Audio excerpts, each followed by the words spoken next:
So I just got an email, Bernie, from this girl, Allison Josephs. She was in studio last year. Nice girl. Jew in the City. You remember her? Of course. She was great, yes. She was great. She says, Sid, it's such a shanda.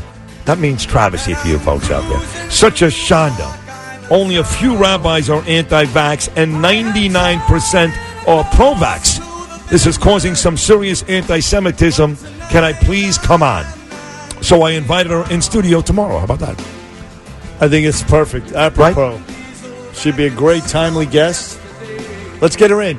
As far as the anti-Semitism, we'll talk to her about it. Yeah. Allison Josephs, Jew in the City. Jill, she'll come in tomorrow. Oh, yeah, she's been in before. I love her. She's great. She's going to come in tomorrow and talk about this because she's saying the overwhelming majority are pro-vaccinations. Because they're smart. But the media is making it sound like it's the other way around. I believe that. It's not really a religious thing. No. It's not at all. Not in the Torah. No. But it's some of these Orthodox Jews are very adamant about the anti-vaxxing thing. But it's not orthodoxy. No, it's not. You're 100% right.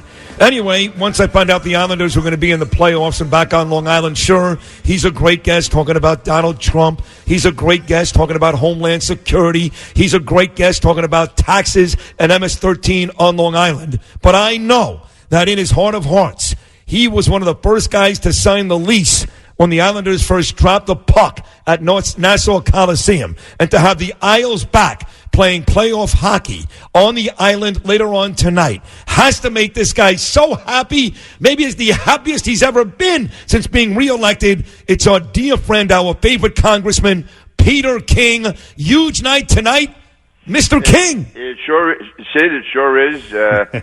Bernie, this is great. I mean, this is, after all these years, the Islanders are back in it. They're playing the home game at the Coliseum where they belonged all along. They never belonged in Barclays, and it was really a tragedy that the Nassau taxpayers voted us down several years ago, to expand the Coliseum. They're great. You're right. I go back to 1971, 72. I just started working in the Nassau County Attorney's Office, and they assigned me to work with the Islanders on preparing the lease. And at that time, the Nets were playing in the Coliseum. They'd already gotten into the Coliseum. I think Julius Erving was there, right, Peter? Irving came a year later. Okay. That year, they had Rick Barry. Louis Fonseca was the coach. Oof. And so in any event, they were hoping. Roy Bowe was the owner of the Islanders. He was hoping that the Islanders would ever do half as well as the Nets at the box office. They really didn't know how long Ireland would take to hockey because it was a ranger town in the city. Lacrosse and other sports were big in the suburbs. But the Islanders from day one, I mean, they guys like Eddie Westfall and Billy Smith, Chico Resch, all of them. And within, 3 years, they were in the playoffs. Then they, of course, won the 4 Stanley Cups in a row from 80 to 83. They made the finals in 84. And since then, it's been tough. But I tell you, with Lamoriello and with Trotz, they really got them back. And nobody expected the Islanders to make this kind of move this year. And the irony is, they lost Tavares to the Toronto Maple Leafs. Yeah, that's right. And we thought it was over. They finished 3 points out of the Leafs in the final. So there you go. No, it should be great. I mean, I don't follow it as closely as I used to, only because I'm down here in Washington a lot. But, I mean, the goalies, the defense has been great. I mean, they went from being one of the worst in the NHL to one of the best. And also, when you can, you can go through all the different offense, defense, special teams, and all that.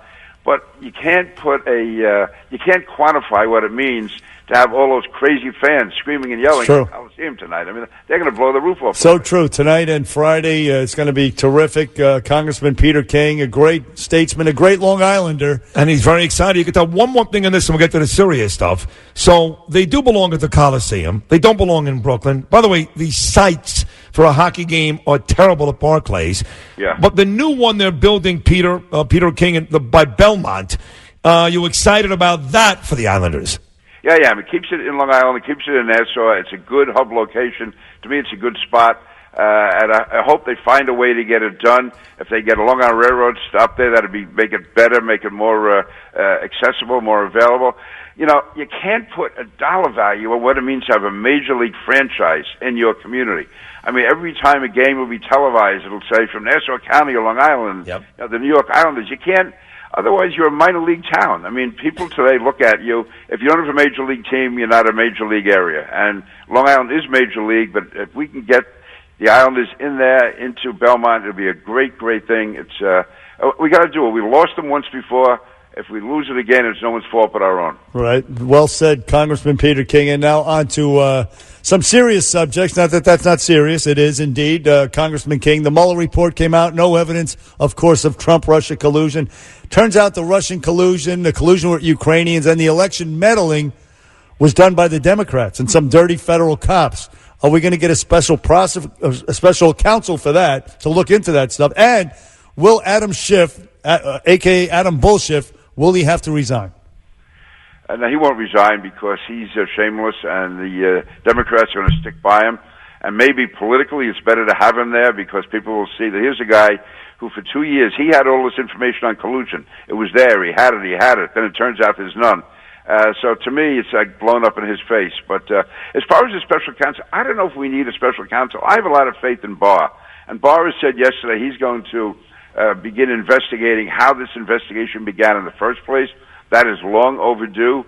And I think all of the aspects of this, as far as the collusion, as far as the Democrats' involvement, whether it was Ukraine, whether it was with the Steele report, Steele dossier, that was all done between the Russians and the Clinton campaign. So I have faith that Barr is going to do an honest job on this. He's no political guy, but he's a straight arrow, and that's what we need here.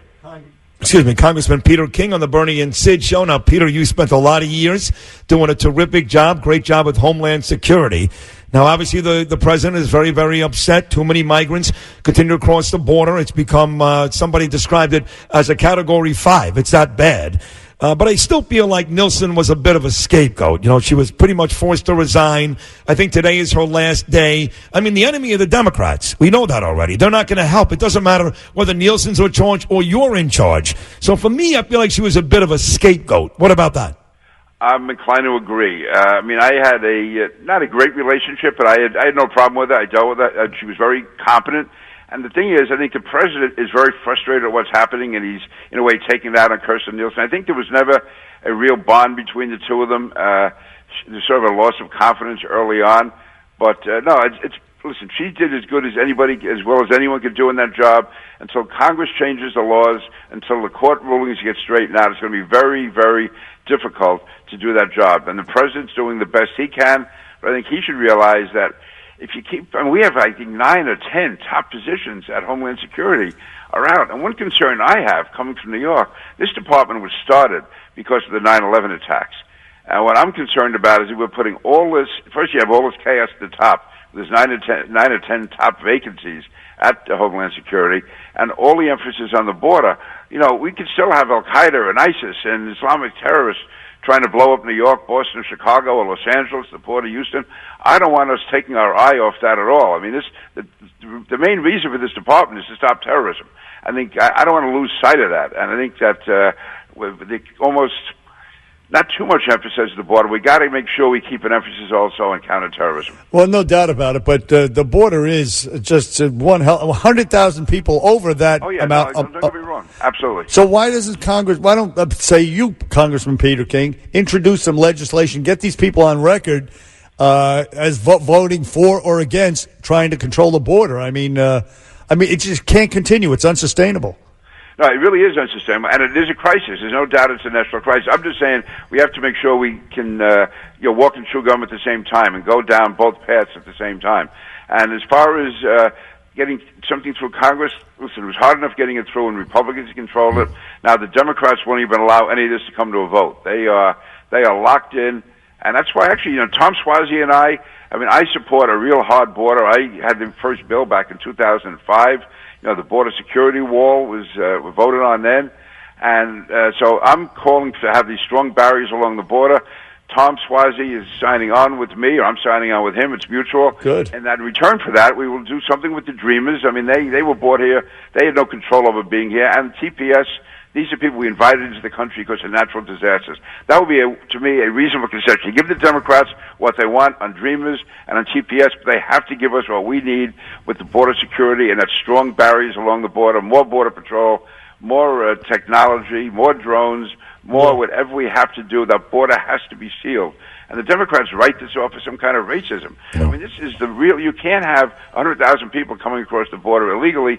If they walk across the border with a child, they have to stay, and then they disappear into the shadows. No, you're right, Peter. As always, amazing job. Enjoy your Islanders back on the island tonight. Good luck. We thought about you right away. Enjoy the game. We'll talk to you again real soon, buddy. You were great. You guys are the best. Thank you. Thank you. You're the Thanks. best. Peter King. We'll take a short break. When we get back, one of the most famous actors of our generation, part of the Rat Pack. In fact, the self-anointed president of the Rat Pack. He's got a new movie out with an unbelievable cast. We talked to Martin Sheen's son, Charlie Sheen's brother, Emilio, right after this.